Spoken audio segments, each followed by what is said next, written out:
أصحابهم فوق صوت النبيذ. آمنت بالله صدق الله العظيم وصدق رسوله النبي الكريم والأمين والرؤوف الرحيم. إن الله وملائكته يصلون على النبي يا أيها الذين آمنوا صلوا عليه وسلموا تسليما. الصلاة والسلام عليك يا سيدي يا رسول الله وعلى آلك وصحبه يا حبيب الله.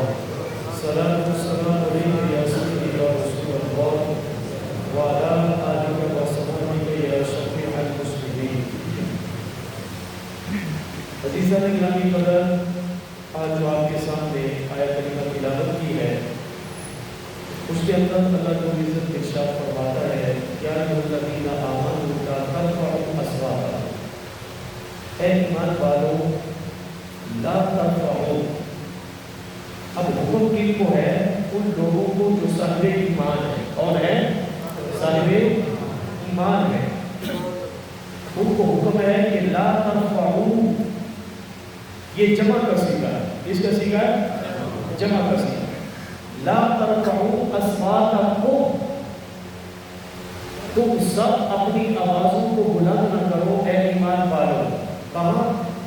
عند صوت النبی صلی اللہ علیہ وسلم، میرے محبوب کی آواز سے. یعنی اللہ تبارک و تعالیٰ کو اتنا بھی نہیں چاہتا حضور کی گستاخی بے ادبی تو بڑی دور کی بات ہے. اللہ رب العزت فرماتا ہے کہ لا ترفعوا اصواتکم فوق صوت النبی، جس کی آواز بھی میرے محبوب کی بارگاہ میں بلند ہو گئی، ان تحبط اعمالکم وانتم لا تشعرون، تمہارے اعمال برباد کر دوں گا اور تمہیں اس کی خبر تک نہیں ہو. بندہ یہی سمجھتا رہے گا میں نے بڑے ادارے بنائے ہیں، میں نے بڑی نمازیں پڑھی ہیں، میں نے بڑے روزے رکھے ہیں، میں نے بڑے حج کیے ہیں، میں نے بڑی زکاتیں دی ہیں، میں نے بڑی تسبیحیں نکالی ہیں. اب دیکھیں قرآن کے الفاظ پر غور کریں، وَأَنْتُمْ لَا تَشْعُرُونَ، اور تمہیں اس کا شعور بھی نہیں ہوگا کہ تمہارے اعمال برباد ہو چکے. وہ یہی سمجھتا رہے گا میں تو نمازی ہوں، وہ یہی سمجھتا رہے گا میں نے تو حج کیا ہے، وہ تو یہی سمجھتا رہے گا کہ میں نے عمرہ کیا ہے. اب ذرا غور کیجئے گا، جس کو اللہ نے بچانا ہوگا اس کو شعور دے دے گا، اور جس کو شعور نہیں دے دے گا اس کے اعمال برباد ہو جائیں گے. وہ یہی سمجھتا رہے گا میرے پاس تو بڑی نیکیاں ہیں، میرے پاس تو بڑے اعمال ہیں، کیا ہے؟ لیکن اس کی گستاخی اور بے ادبی کی وجہ سے. اب ذرا غور کریں، جب یہ قرآن پاک کی آیت کریمہ اتری تو صحابی ہے جن کا نام ہے قیس. کیا نام ہے؟ قیس. اچھا، ان کی آواز ویسے ہی فزیکلی طور پر جب وہ بولتے تھے تو تھوڑا سا بلند بولتے تھے. کیا ہے؟ جیسے عام روٹین میں کوئی بندہ جو ہے اونچا سنتا ہے اور کوئی بندہ بات کرتا ہے تو وہ اونچی آواز کرتا ہے. تو فزیکلی طور پر، نیچرلی طور پر وہ جب بات کرتے تھے تو ان کی آواز بلند ہو جاتی تھی. اب وہ گھر کے اندر بیٹھ گئے کہ میرے آواز کو برباد ہو. کیا ہے؟ میری آواز تو اکثر حضور کی آواز سے بلند ہو جاتی ہے. تو قریب آقا علیہ الصلوۃ والسلام اللہ فرماتا ہے ان الذین یغضون اصواتهم عند رسول اللہ، وہ لوگ جو اپنی آوازوں کو بارگاہ مصطفیٰ میں پست کر لیتے ہیں، اولئک الذین امتحن اللہ قلوبهم للتقوی، یہی تو وہ لوگ ہیں جن کے دلوں کو اللہ نے تقوی کے لیے چن لیا. پتہ یہ چلا کہ تقوی ملتا ہے بارگاہ مصطفیٰ سے، ایمان ملتا ہے بارگاہ مصطفیٰ سے، جنت ملتی ہے بارگاہ مصطفیٰ سے. اور جنت نمازوں سے نہیں ملے گی، جنت روزے حج اور زکاتوں سے نہیں ملے گی. یہ تو جنت میں جانے کا ایک سبب ہے. اصل چیز بارگاہ مصطفیٰ کا ادب ہے، حضور کی محبت ہے، حضور کی معرفت ہے. جو جتنا حضور کے قریب ہوگا اس کو اتنی کیا ہے ایمان کی معرفت، لذت اور حلاوت ملے گی. اب صحیح بخاری اٹھائیں، قریب آقا علیہ السلام نے فرمایا من وجد فیہ حلاوت الایمان، 3 بندے ایسے ہیں جنہیں اللہ ایمان کی لذت عطا فرمائے. کتنے بندے؟ ان میں پہلا بندہ کون سا ہے؟ فرمایا ان یکون اللہ ورسولہ احب الیہ مما سواہما، کائنات کی ہر چیز سے بڑھ کر اللہ سے پیار کرے، اللہ کے نبی مصطفیٰ سے پیار کرے تو سمجھ لو اس نے ایمان کی عظمت اپنے سینے میں اٹھا لی۔ اب مجھے بتائیں، جو بندہ حضور سے بڑھ کر اپنی بیوی سے، اپنے بچوں سے، اپنے کاروبار سے، کیا ہے، اپنے ڈیرے سے، کیا ہے، اپنے مال و اسباب سے محبت کرتا ہے، یہ بخاری کی حدیث ہے۔ کس کی حدیث ہے؟ تو یہ دو دیگیں کیا ہے؟ کیا ہے؟ یہ 400 ڈبہ کیا ہے؟ خدا کی قسم ساری کائنات کی دولت اگر در مصطفیٰ پر قربان کر دو تو پھر بھی آقا کا حق ادا نہیں ہو سکتا ہے۔ کیا ہے؟ کہتے ہیں سبحان اللہ۔ یہ میرے ساتھ میں صحیح بخاری ہے، کیا ہے، صحیح بخاری سے حدیث پڑھنے لگا۔ یہ تو حضور کی ذات تو بڑی دور کی بات ہے، بخاری کا عقیدہ کیا ہے؟ کیا ہے؟ امام ابن سریر میں حضرت عبیدہ، ایک ہے حضرت عبیدہ عشرہ مبشرہ میں، یہ وہ نہیں ہے، یہ حضرت عبداللہ بن مسعود رضی اللہ عنہ کے ساتھ زادے ہیں، کیا ہے، غالباً جن کا نام عبیدہ ہے، یہ تابعین میں ہے۔ تو امام ابن سریر بھی تابعین میں ہے۔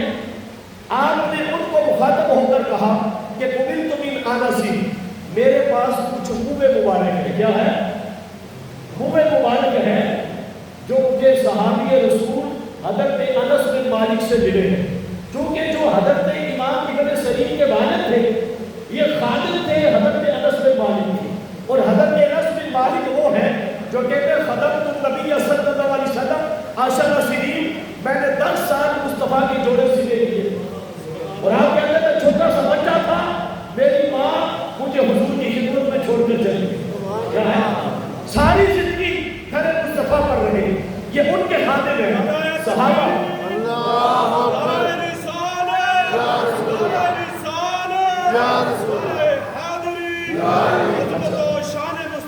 توجہ میری طرف رکھیے گا، ہم اہل سنت و جماعت کا یہ عقیدہ ہے، حضور کی ذات تو بڑی دور کی بات ہے، ہمارا عقیدہ وہ ہے جو صحابہ اور تابعین کا عقیدہ ہے، ہمارا عقیدہ وہ ہے جو رب کے قرآن سے ملا اور مصطفیٰ کے فرمان سے ملا۔ اب صحیح بخاری حضرت امام ابن سریر نے حضرت عبیدہ کو کہا کہ یہ جو منہ مبارک میرے پاس ہے آقا علیہ الصلوۃ والسلام کے، یہ مجھے ملے ہیں صحابی رسول سے، کیا ہے،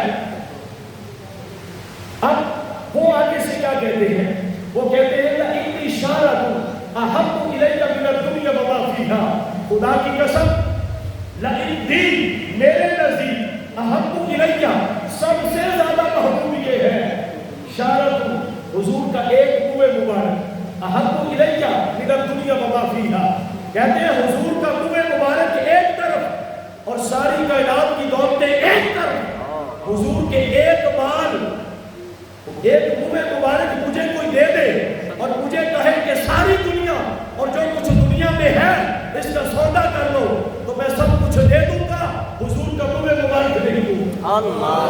یہ کس کا عقیدہ بولے؟ کس کا عقیدہ ہے؟ یار آپ کی آواز ہی نہیں کر رہی، میں نے بخاری پڑھی ہے، کیا پڑھی ہے؟ بخاری پڑھ کر بھی کہتے ہو نبی ہمارے جیسے، اور بدبختو دیکھو یہ عقیدہ مصطفیٰ کے صحابہ اور تابعین کا ہے، کہتے ہیں لَإِنِّ شَارَةٌ ایک منہ مبارک، شارۃ بچو تنقید ہے، یہ وحدت کی ہے، کیا ہے، کیا ہے، نکیرہ، کوئی ایک بال حضور کا اگر مجھے مل جائے، کون کہتے ہیں؟ حضرت عبیدہ کہتے ہیں أَحَبُّ إِلَيَّ مِنَ الدُّنْيَا وَمَا فِيهَا، جو کچھ دنیا میں ہے اور جو کچھ دنیا نے اکٹھا کیا ہے سب کچھ لٹا دوں، حضور کا منہ مبارک اپنے پاس سے نہ جانے دوں۔ اب یہ عقیدہ کس کا ہے؟ بولے امام بخاری کا۔ عقیدہ کس کا ہے؟ امام بخاری کا۔ بخاری کے نزدیک حضور کا ایک منہ مبارک دنیا اور جو کچھ دنیا میں ہے اس سے زیادہ صحابہ اور تابعین کو محبوب تھا۔ حضور کی اپنی ذات کا پھر عالم کیا ہوگا؟ حضور کی اپنی ذات کا پھر عالم کیا ہوگا؟ تو میں کیا بیان کر رہا تھا بتائیں ذرا،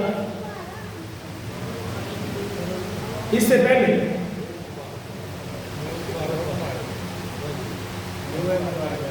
منہ مبارک کا تو میں نے بیان کیا، اس سے پہلے میں قرآن پاک کی آیت کریمہ بیان کر رہا تھا کہ حضرت ابوبکر صدیق رضی اللہ تعالیٰ، ہاں حضرت قیس، اب ان کی آواز اونچی ہوتی، ان کو جا کر گھر کے اندر کسی نے بتایا کہ جناب آپ مسجد میں تشریف کیوں نہیں لاتے؟ تو انہوں نے کہا کہ اللہ نے قرآن کے اندر آیت اتاری ہے اور میری آواز اکثر حضور کی آواز سے بلند ہو جاتی تھی، میرے آواز ضائع ہو گئے، میں رو رہا ہوں۔ وہ گھر کے اندر 3 دن روتے رہے، مسجد میں نہیں آئے۔ آقا نے صحابی کو بھیجا اور جا کر فرمایا کہ اس کو جا کر کہو کہ یہ آیت تمہارے لیے نہیں ہے، کیا ہے؟ ان کی آواز ویسے ہی بلند ہوتی تھی، فرمایا یہ تمہارے لیے نہیں ہے اور اللہ نے تمہارے آواز کو برباد نہیں کیا، تمہارے آواز محفوظ ہے، کیا ہے؟ آپ اندازہ لگائیں۔ حضرت عمر رضی اللہ تعالیٰ کو مسجد نبوی شریف میں کھڑے ہیں کہ بخاری کی حدیث، جس کی حدیث ہے بخاری شریف کی ہے، بخاری کی۔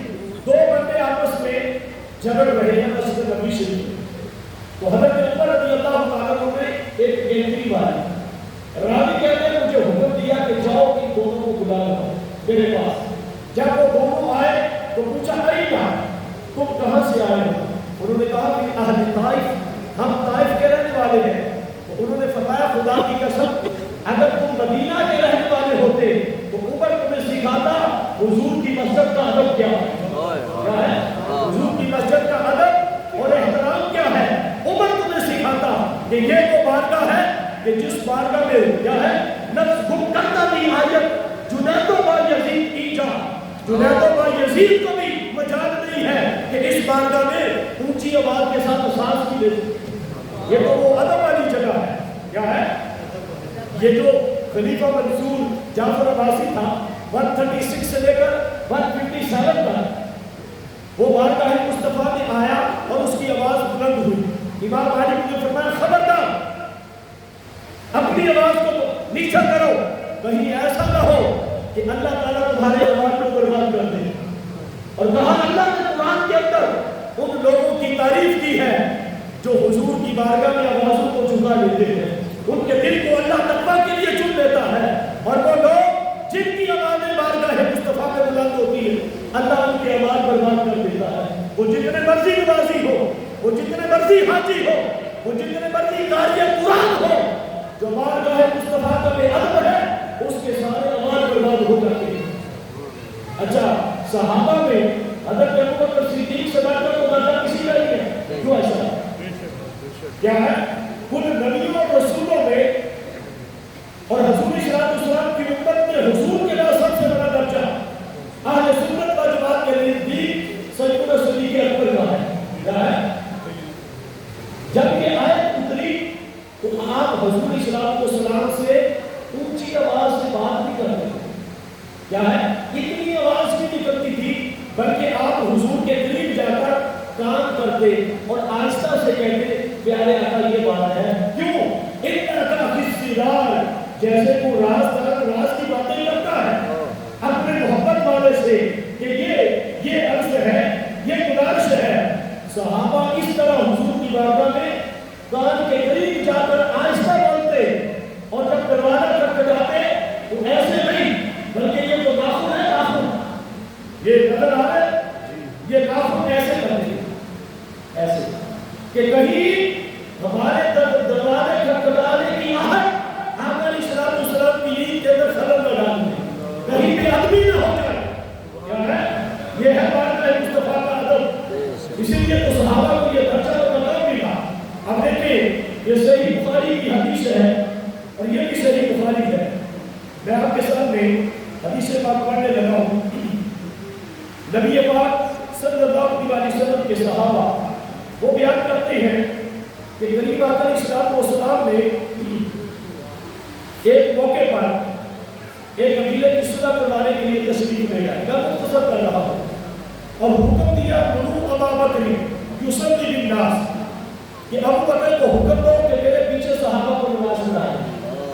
آپ نے 21 یا اختلاف جتنی بھی نمازیں کی حیات طیبہ میں حضور کی موجودگی میں ادا فرمائی. کتنی؟ 21 یا 17. برائے اس طرح میں نہیں جا رہا، میں اشارہ دے رہا ہوں. اب ذرا غور کریں. یصلی بالناس، حضور نے فرمایا کہ ابو بکر صدیق کو حکم دو کہ لوگوں کو نماز پڑھائیں. اب ہوا کیا؟ صحابہ کہتے ہیں کہ حضرت ابو بکر صدیق رضی اللہ تعالیٰ عنہ نے لوگوں کو نماز پڑھائی. اور یہ ایک حدیث نہیں، بے شمار حدیث ہیں. میں اس کو کوشش کروں گا کہ مختصر آپ کے سامنے جو ہے وہ عرض کروں. حضرت عائشہ صدیقہ نے عرض کیا، یا رسول اللہ صلی اللہ علیہ وسلم، میرے ابا جان بڑے نرم دل ہیں، ان سے آپ کی جگہ پر کھڑے ہو کر نماز نہیں پڑھائی چلے. حضور نے دوبارہ حکم دیا ابو بکر کو کہے کہ کھڑے ہو کر صحابہ کو نماز پڑھائیں. تو کریم آقا علیہ السلام جو ہے آپ کی زوجہ اور ہم سب کی ابا جان نے عرض کیا، یا رسول اللہ صلی اللہ علیہ وسلم، آپ عمر کو کہیں کہ وہ نماز پڑھا دیں. حضور نے فرمایا نہیں، ابو بکر کو کہو کہ وہ نماز پڑھائے. حضرت ابو بکر صدیق رضی اللہ عنہ مصلی پر کھڑے ہو کر صحابہ کہتے ہیں فَلْيُصَلِّ بِالنَّاسِ، حضرت ابو بکر صدیق رضی اللہ تعالیٰ عنہ نے نماز پڑھائی. اور یہ دن کون سا ہے؟ کہتے ہیں توفی فیہ حتی اذا کان یوم الاثنین، یہ پیر کا دن تھا اور صحابہ صفیں بنا کر وہم صفوف الصلاۃ کھڑے تھے. فکشف النبی صلی اللہ علیہ وسلم، حضور نے حجرہ مبارک کا پردہ ہٹایا. کیا ہے؟ یوں سمجھے اس طرف حجرہ ہے اور یہ صحابہ نماز کے اندر کھڑے ہیں. کہاں کھڑے ہیں؟ نماز کے اندر. بولے کہاں کھڑے ہیں؟ نماز کے اندر. حضرت ابو بکر صدیق صحابہ کو نماز پڑھا رہے ہیں اور آقا علیہ السلام نے فکشف النبی صلی اللہ علیہ وسلم، رواہ البخاری، حضور علیہ السلام نے ستر الحجرہ، حجرہ کا پردہ نیچے کیا، حجرہ کے بارے کا پردہ نیچے کیا. ینظر الینا، راوی کہتے ہیں ینظر الینا، حضور ہماری طرف دیکھ رہے ہیں. وَهُوَ قَائِمٌ، اور حضور کھڑے ہیں. کأن وجهه ورقۃ المصحف، صحابہ کہتے ہیں کھڑے رب کی نماز میں تھے لیکن سارے صحابہ دیکھ چہرہ مصطفیٰ کو رہے. اور وہ راوی کہتے ہیں کأن ورقۃ المصحف، حضور کو جب ہم نے دیکھا تو حضور کا چہرہ ایسے چمک رہا تھا جیسے قرآن کے اوراق چمک رہے. سبحان اللہ. اور مجھے بتائیں، آپ نماز میں کھڑے ہو، آپ کا چہرہ قبلہ سے پھر جائے، نماز ہوگی؟ نہیں. بولے ذرا. نہیں ہوگی.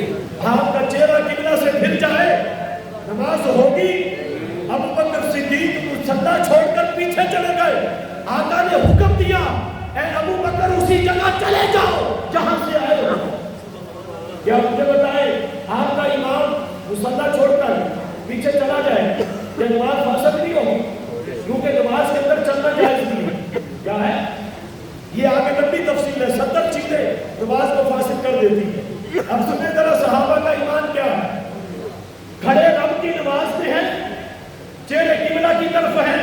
جب آقا نے پردہ ہٹایا تو راوی کہتے ہیں فناکس ابو بکر علی عقبیہ، ابو بکر صدیق نماز میں کھڑے کھڑے ایڑیوں کے بعد پیچھے ہٹنا شروع کیا. لیاسیل صفا، یہاں تک کہ صف میں جا کر دل گئے کہ اب آقا آئیں گے اور ہمیں نماز پڑھائیں گے. نماز شروع ہے، نماز شروع ہے. نماز کے دوران حضرت ابو بکر صدیق پیچھے صف میں چلے گئے.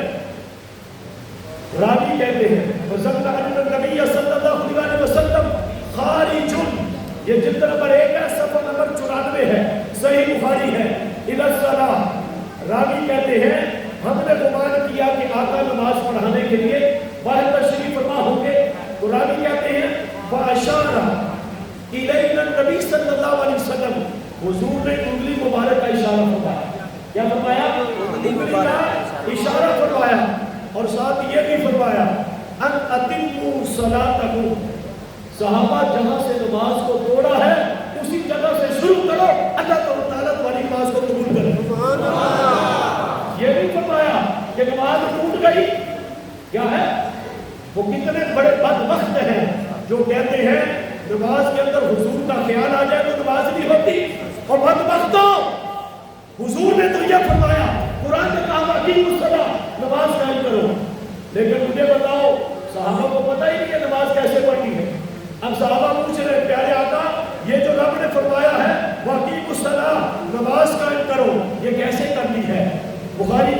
ہے.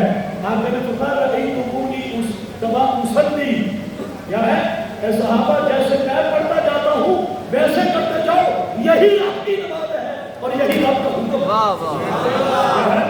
نماز حضور کی اداؤں کا نام ہے. کس کا نام ہے؟ حضور کی اداؤں کا نام ہے نماز.